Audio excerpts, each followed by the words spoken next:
Supreme court ఒక సర్వోన్నత న్యాయస్థానమనో లేక సుప్రీంకోర్టు మన దేశంలోనే అతిపెద్ద న్యాయస్థానమనో దానికి ఒక విశాలమైన రెస్పాన్సిబిలిటీ బాధ్యత ఉందనో ఇవేవీ కనిపించలేదు.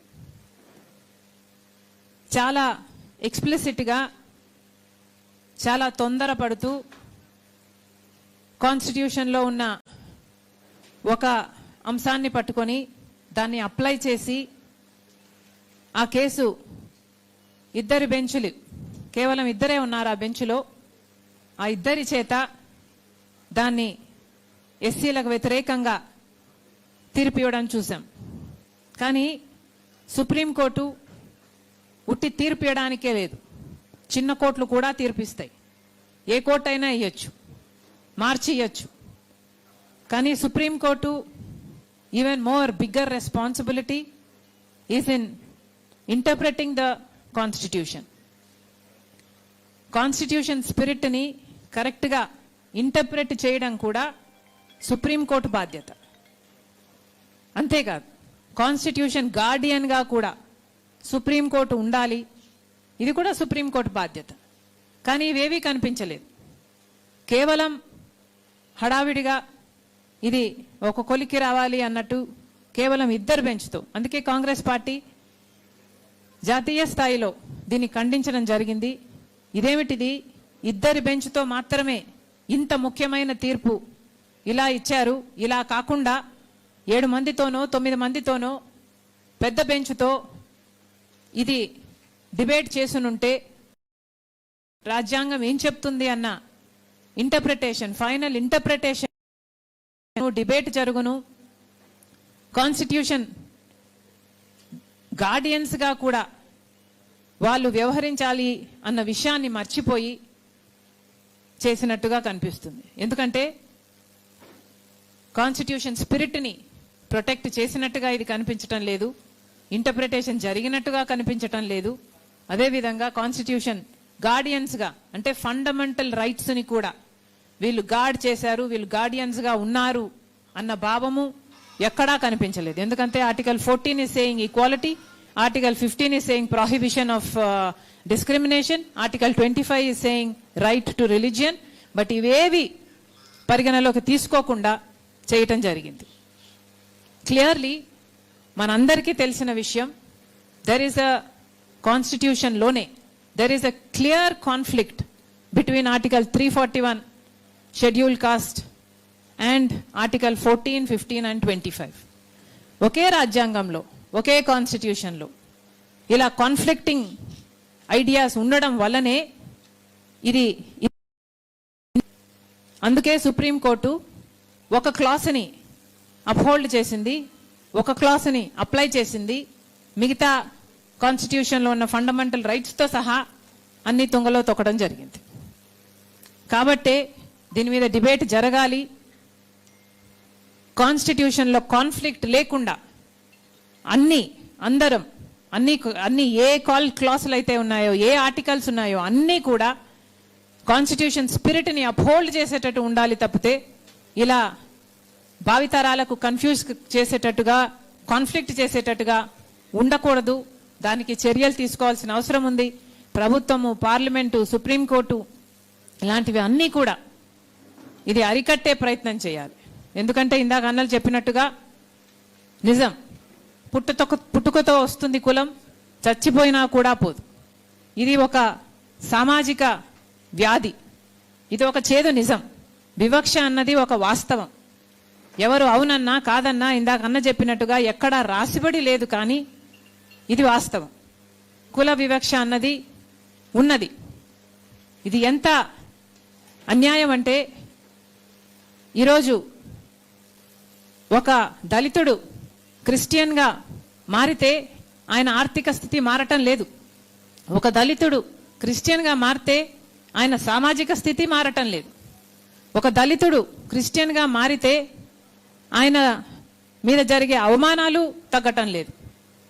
ఒక దళితుడు క్రిస్టియన్గా మారినంత మాత్రాన వాళ్ళ మీద దాడులు తగ్గటం లేదు. దళితుల్ని దళితులుగా చూస్తున్నారు. కాబట్టే వాళ్ళ మీద ఇన్ని దాడులు జరుగుతున్నాయి కాబట్టే వాళ్ళకి కొన్ని అప్లిఫ్ట్మెంట్ కోసం కొన్నైనా చేయకపోతే, రిజర్వేషన్లు అయితే ఏమి, లేక SC ST atrocity act protection అయితేనేమి, ఇలాంటివన్నీ వాళ్ళకి ఇవ్వకపోతే వాళ్ళు సమాజంలో పైకి రాలేరు, బ్రతకలేరు అన్న ఉద్దేశంతోనే వాళ్ళకి ఇవన్నీ ఇయ్యటం జరిగింది. ఒకవైపు ఇస్తూ, ఒక చేత్తో ఇస్తూ ఇంకో చేత్తో మళ్ళీ లాగేసుకున్నట్టుగా వాళ్ళు క్రిస్టియన్స్ అయితే ఇవి వర్తించదు అనడం చాలా చాలా అన్యాయం. అంతేకాదు, ఒక ఎస్టీ మతం మారినా, క్రిస్టియన్ అయినా ఒక ఎస్టీయే, మళ్ళీ రిజర్వేషన్లు అప్లై అవుతాయి. ఒక బీసీ మతం మారినా రిజర్వేషన్లు అప్లై అవుతాయి. ఒక ఓసీ మతం మారినా అప్లై అవుతాయి. కానీ ఒక ఎస్సీకి మాత్రం ఇది అప్లై కాదు అంటే ఇది నిజంగానే చాలా దురదృష్టకరం. ఇది ఎవరూ కూడా అంగీకరించలేదు. ఏ కులం వాళ్ళు కూడా ఇది న్యాయం అని చెప్పారు అంటే వాళ్ళు బయస్డ్గా చెప్తున్నారనే అర్థం. నిన్న ఇచ్చిన తీర్పులో ఇది కూడా చాలా స్పష్టంగా చెప్పడం జరిగింది. రీకన్వర్షన్ జరిగితే మళ్ళీ ఏ కులంలో పుట్టారో మళ్ళీ ఆ కులానికే వాళ్ళు చెందే అవకాశం ఉంది అని. అంటే సుప్రీంకోర్టే ఒప్పుకుంటున్నట్టు కదా, కులం అన్నది పుట్టుకతో వస్తుంది అని వాళ్ళంతకు వాళ్ళే ఒప్పుకున్నట్టయింది. ఎందుకంటే మళ్ళీ రీకన్వర్షన్ అయినా కన్వర్షన్ అయినా మళ్ళీ పుట్టిన కులానికే పోతారు అంటే పుట్టుకతో కులం వస్తుందని సుప్రీంకోర్టే ఒప్పుకున్నట్టయింది. అంతేకాదు, దీంట్లో అసలు నాస్తికుల పరిస్థితి ఏమిటి? పారాగ్రాఫ్ 3లో క్రిస్టియన్స్, సిక్కులు, బుద్ధిస్టులు వీళ్ళ ముగ్గురినే చేర్చారు అంటే, వీళ్ళు మాత్రమే ఎస్సీలుగా పరిగణించాలి అంటే మరి నాస్తికుల పరిస్థితి ఏమిటి? అంటే ఎస్సీగా పుట్టిన వాళ్ళు, దళితులుగా పుట్టిన వాళ్ళు నాస్తికులుగా ఉండే హక్కు కూడా లేదా? ఎవరిని నమ్మకుండా ఉండే హక్కు కూడా లేదా? ఎవరిని నమ్మాలో కూడా కాన్స్టిట్యూషనే నిర్ణయిస్తుందా? ఇది ఎక్కడి విచిత్రం? నిజంగానే ఇది ఖండించతగినదే. నిజంగానే ఎవరూ కూడా దీనికి ఒప్పుకోరు. ముఖ్యంగా మన రాష్ట్ర విషయానికి వస్తే చాలామంది మాలా మాదిగా కులాలకు, సబ్ కాస్ట్లకు చెందిన వాళ్ళు, దళిత కులాలకు చెందిన వాళ్ళు చాలామంది క్రైస్తవ మతంలో ఉన్నవాళ్ళే. ఈ సంఖ్య మన రాష్ట్రంలో 80 లక్షలకు పైమాటే తప్పితే తక్కువ లేదు. అంటే ఇప్పుడు ఈ చట్టం వర్తింపచేస్తే మన రాష్ట్రంలో ఇంతమందికి, అంటే దాదాపు 1 కోటి మందికి ఇది అప్లై అవుతుంది. మరి ఇది ఎంత అన్యాయం? అంటే మన జనాభాలో దాదాపు 20%కి అన్యాయం జరుగుతుంది. అంటే మన రాష్ట్రంలో మనం ఇంతమంది ఉండికి కూడా వాళ్ళకు అన్యాయం జరుగుతుంటే అది ఆపలేకపోతే ఇక ఇంతమంది ఉండి ఏం లాభం? కాబట్టే అందరం కూడా అర్థం చేసుకోవాలి, నాయకులు ముఖ్యంగా అర్థం చేసుకోవాలి. దళితులకి ఈ రిజర్వేషన్లు ఇవ్వకపోతే వాళ్ళు బ్రతకలేని పరిస్థితి. దళితులకి ఉద్యోగాలలో అయినా, లేక విద్యలోనైనా, లేక రాజకీయ ఆపర్చునిటీస్లోనైనా వీళ్లకు ఈ రిజర్వేషన్లు అన్నవి వర్తింప చేయకపోతే వాళ్ళ ఐడెంటిటీ, వాళ్ళ సస్టెనెన్స్కే ఇది ముప్పు.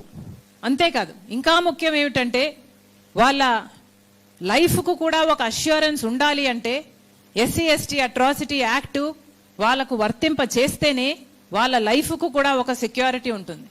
లేకపోతే అసలు ప్రాణాలు గుప్పెట్లో పెట్టుకొని ఎప్పుడు ఎవరు దాడి చేస్తారో తెలియక ఇక వాళ్ళకు కనీసం లైఫ్ సెక్యూరిటీ కూడా ఒక దేశంలో ఉంటూ అది కల్పించలేకపోతే ఇక ఆ దేశంలో బ్రతకడం ఎందుకు? ఇక ఆ దేశం వాళ్ళకు ఏమిచ్చినట్టు? ఇవన్నీ కూడా పాలకులు ఆలోచన చేసుకోవాలి. ముఖ్యంగా టీడీపీ అయినా, వైసీపీ అయినా మన రాష్ట్రంలో ఇంత పెద్ద పెద్ద పార్టీలు ఉన్నాయి, కానీ వీళ్ళెవ్వరూ ఇప్పుడు మాట్లాడటం లేదు. చంద్రబాబు గారు మాట్లాడటం లేదు, జగన్మోహన్ రెడ్డి గారు మాట్లాడటం లేదు. ఇక కేంద్రంలో ఉన్న బీజేపీ అయితే మొత్తానికే మాట్లాడరు. ఎందుకంటే వాళ్ళ అజెండానే దళితులు ఉండకూడదు, క్రిస్టియన్లు ఉండకూడదు, ముస్లింలు ఉండకూడదు. ఈ దేశంలో ఈ 3 వర్గాల వాళ్ళు ఉండకూడదు. వీళ్ళ మీద చేస్తే దాడులు చేయాలి, వాళ్ళను చంపేయాలి. ఒకవేళ వాళ్ళు మిగిలినా కూడా సెకండ్ గ్రేడ్ సిటిజన్స్గా మిగలాలి, ఇన్ఫీరియర్ సిటిజన్స్గా మిగలాలి. బీజేపీ అధికారంలోకి వచ్చినప్పటి నుంచి ఇదే బీజేపీ వైఖరి. మతం కులం పేరుతో చిచ్చు పెట్టాలి, ఆ మంటలో వీళ్ళు చలిగాచుకోవాలి. ఏ ఎలక్షన్ వచ్చినా సరే పోలరైజ్ చేయాలి. హిందువులు మెజారిటీలు అంతా ఒకవైపు పెట్టాలి, మైనారిటీలను ఇంకోవైపు పెట్టాలి, ఆ ఎలక్షన్ గెలవాలి. ఇదే వీళ్ళ అజెండా. బీజేపీ ఇప్పటికే కాదు, ఎప్పటి నుంచో కూడా దళితులకు వ్యతిరేకం, క్రిస్టియన్లకు వ్యతిరేకం, ముస్లింలకు వ్యతిరేకం. దీనికి రుజువు ఏమిటి అంటే గోధ్రా, మణిపూర్. ముస్లింల ఊచకోత అయినా సరే, మణిపూర్లో నగ్నంగా క్రిస్టియన్లు పరేడ్ చేయడం అయితేనేమి, లేక సజీవ దహనం చేయడం అయితేనేమి, వాళ్ళ ఇల్లులు చర్చిలు తగలబెట్టడం అయితేనేమి, ఇవన్నీ కూడా రుజువులే. కానీ బీజేపీ వైఖరే ఇది. మతం పేరుతో, కులం పేరుతో జనాలను విడదీయాలి, రాజకీయ లబ్ధి పొందాలి. కాబట్టి బీజేపీ ఇంత క్రూరంగా వ్యవహరిస్తున్నప్పుడు, దాంట్లో భాగంగానే మొన్న వచ్చిన జడ్జిమెంట్ కూడా ఇంత క్రూరంగా బీజేపీ వ్యవహరిస్తున్నప్పుడు మన రాష్ట్రంలో ఉన్న పెద్ద నాయకులు ఎందుకు మాట్లాడటం లేదు? చంద్రబాబు గారు ఎన్నికలప్పుడు చెప్పారు, చంద్రబాబు గారు దళిత క్రిస్టియన్లకు ఎస్సీ స్టేటస్ ఇవ్వాల్సిందే, మేము దీనికి కట్టుబడి ఉన్నాం, మేనిఫెస్టోలో కూడా చేర్చినట్టున్నారు, ఇఫ్ ఐఎమ్ నాట్ మిస్టేకెన్. మరి అలాంటప్పుడు ఇప్పుడు చంద్రబాబు గారు ఎందుకు మాట్లాడటం లేదు? సుప్రీంకోర్టులో ఉన్న జడ్జిలు ఇంత భయంకరంగా ఒక జడ్జిమెంట్ ఇస్తే బీజేపీ చేతిలో ఇప్పటికే సిబిఐ అయినా, ఐటీ అయినా, ఈడీ అయినా, ఈసీ అయినా ఇవన్నీ గుప్పట్లో ఉన్నాయి. ఆఖరికి సుప్రీంకోర్టు కూడా ఈ నెక్సెస్ విత్ బీజేపీ పనిచేస్తుంది అని ఇంత స్పష్టంగా అర్థమైనా కూడా చంద్రబాబు గారు నోరు విప్పటం లేదు, మేనిఫెస్టోలో పెట్టిన విషయం గురించి కూడా మాట్లాడటం లేదు అంటే ఇక చంద్రబాబు గారు దళితుల పక్షమని ఎలా అనుకోవాలి? పోనీ జగన్మోహన్ రెడ్డి గారు ఇదివరకే ఒక రెసల్యూషన్ చేశామంటున్నారు, అసెంబ్లీలో పంపామంటున్నారు, మేము దళితుల పక్షాన నిల్చున్నాము, ఇప్పుడే కాదు ఎప్పుడూ నించున్నాము అంటున్నారు. మరి ఇంతవరకు జగన్మోహన్ రెడ్డి గారు ఎందుకు నోరు విప్పలేదు? జగన్మోహన్ రెడ్డి గారు ఇన్ని సంవత్సరాలు అధికారంలో ఉన్నారు, అన్ని సంవత్సరాలు మోడీ గారి దత్తపుత్రుడిగానే వ్యవహరించారు. మరి ఇప్పుడు అదే మోడీ గారి దగ్గరికి ఆయన ఎంపీలను తీసుకువెళ్ళి, అయ్యా ఈ దళితులు మాకు ఓట్లేశారు, వైసీపీకి ఓట్లేసిన వాళ్ళంతా దళితులే, ఈ దళితులు మాకు ఓట్లేశారు, మేము మీకు మద్దతు ఇస్తున్నాం అన్ని బిల్లులలో, మరి వీళ్ళని రక్షించాల్సిన బాధ్యత మీకుంది అని జగన్మోహన్ రెడ్డి గారు పార్లమెంట్ మెంబర్స్ ని తీసుకొని మోడీ గారిని కలిసి దళితుల పక్షాన నిలబడాల్సిన అవసరం ఉందా లేదా? ఇక ఎవరూ నిలబడకపోతే ఇక దళితుల పక్షాన ఎవరు నిలబడతారు? వాళ్ళకు మేలు ఎలా జరుగుతుంది? కాంగ్రెస్ పార్టీ తరఫున అయితే మా స్టాండ్ చాలా క్లియర్ గా ఉంది. జేడి సిలమన్న గారు చెప్పినట్టుగా 1996లోనే పివి నరసింహరావు గారు ప్రధానమంత్రిగా ఉన్న రోజుల్లోనే కేబినెట్ లో దీన్ని ఆమోదించడం జరిగింది. దళిత ఎస్సీలకు ఎస్సీ స్టేటస్ ఇవ్వాల్సిందే అన్న విషయం అప్పటి నుంచి ఈ పోరాటం జరుగుతుంది. కేబినెట్ లో ఆమోదం చేయడమే కాదు, పార్లమెంట్ లో దీన్ని టేబుల్ కూడా చేయడం జరిగింది. ఆ తర్వాత కూడా జస్టిస్ రంగనాథ్ మిశ్రా గారి కమిషన్ వేసింది కూడా కాంగ్రెస్ పార్టీయే. దాని రిపోర్టు వచ్చిన తర్వాత దాన్ని అమలు చేయాలి అన్న ఉద్దేశం కూడా కాంగ్రెస్ పార్టీకి ఉన్నింది. ఆ రిపోర్ట్ లో చాలా స్పష్టంగా చెప్పడం జరిగింది, క్రిస్టియన్ ఎస్సీలను కూడా ఎస్సీలుగా పరిగణించాలి, ఎందుకంటే వివక్ష అన్నది ఒక వాస్తవం, వాళ్ళను అలా పరిగణించకపోతే వాళ్ళకు అన్యాయం చేసినట్టు అవుతుంది అని చెప్తూ పారాగ్రాఫ్ 3ని వెంటనే ఎలిమినేట్ చేయాలి అన్న విషయం కూడా ఈ కమిటీ చెప్పడం జరిగింది.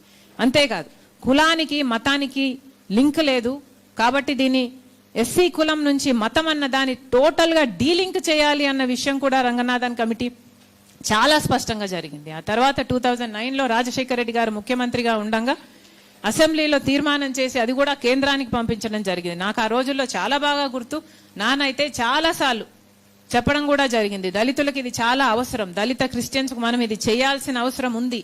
సోనియా గాంధీ గారిని, మన్మోహన్ సింగ్ గారిని ఒప్పించి ఇది చేస్తాను అన్న నమ్మకం నాకుంది అని నాతో చాలా సార్లు చెప్పారు. ఇది చెయ్యాలి, this issue is very very close to his heart. ఎందుకంటే నేను చూశాను, ఆయన మాట్లాడడం నేను విన్నాను కాబట్టి నేను చెప్పగలను. రాజశేఖర రెడ్డి గారు ఇది చాలా కోరుకున్న విషయం.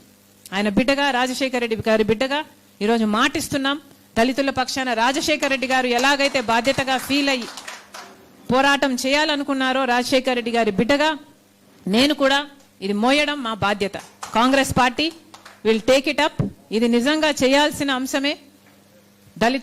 దళిత క్రిస్టియన్స్ ఎస్సీ హోదా కలిగి ఉండాలి. పారాగ్రాఫ్ 3ని ఎలిమినేట్ చేయాలి. కులానికి మతానికి సంబంధం ఉండకూడదు. కాబట్టి కాంగ్రెస్ పార్టీ తరఫున మేము ఇవన్నీ కూడా కేంద్ర ప్రభుత్వాన్ని డిమాండ్ చేస్తున్నాం. వెంటనే రంగనాథ్ మిశ్రా గారు ఏ పాయింట్లు అయితే పెట్టారు మొత్తం రిపోర్ట్ని టేబుల్ అయినా చేయండి పార్లమెంటులో, లేదంటే మీకు ఆ కమిటీ మీద నమ్మకం లేకపోతే ఆ పాయింట్లను మాత్రమే టేబుల్ చేయండి. దాని మీద డిబేట్ జరగాలి పార్లమెంటులో. పార్లమెంటేరియన్స్ కూడా దీని గురించి మాట్లాడాల్సిన అవసరం ఉంది. ఎవరు స్టాండ్ ఎలా ఉందో ప్రజలకు అర్థం కావాల్సిన అవసరం ఉంది. కాబట్టి వెంటనే దీన్ని టేబుల్ చేయాలి, దీని మీద డిస్కషన్ జరగాలి. అంతేకాదు ఈ ఎస్సీ దళిత క్రిస్టియన్లకు ఎస్సీ స్టేటస్ ఉండాలి అన్నది ఎక్కడైతే ఏ పారాగ్రాఫ్ అయితే ఉందో ఆ పారాగ్రాఫ్ ను కూడా వెంటనే తొలగించాలని కేంద్ర ప్రభుత్వం చొరవ చూపాలని, దళితుల పట్ల క్రిస్టియన్ల మీద ముస్లింల మీద మీకు ఏమాత్రం చిత్తశుద్ధి ఉన్నా నిరూపించుకోవాల్సిన అవసరం ఉంది. At the same time Chandrababu గారైనా సరే, జగన్మోహన్ రెడ్డి గారైనా సరే వాళ్ళ ఎంపీల చేత ఇది పార్లమెంటులో కూడా ఒత్తిడి తేవాల్సిన అవసరం ఉంది. దీని అమెండ్మెంట్ జరగాల్సిన అవసరం ఉంది. ఇంకోటి ముఖ్యంగా మొన్న ఇచ్చిన సుప్రీంకోర్టు తీర్పు, ఇది చాలా అసలు ఎవరు హర్షించరు దీన్ని. ఇది ఏ రాష్ట్రంలోనూ అమలు కాకుండా కేంద్ర ప్రభుత్వం చర్యలు తీసుకోవాలి. దీని మీద రీఅపీల్ కూడా పోవాలని కాంగ్రెస్ పార్టీ డిమాండ్ చేస్తుంది. Thank you. షర్మిల గారికి ధన్యవాదాలు తెలియజేస్తూ బీజేపీ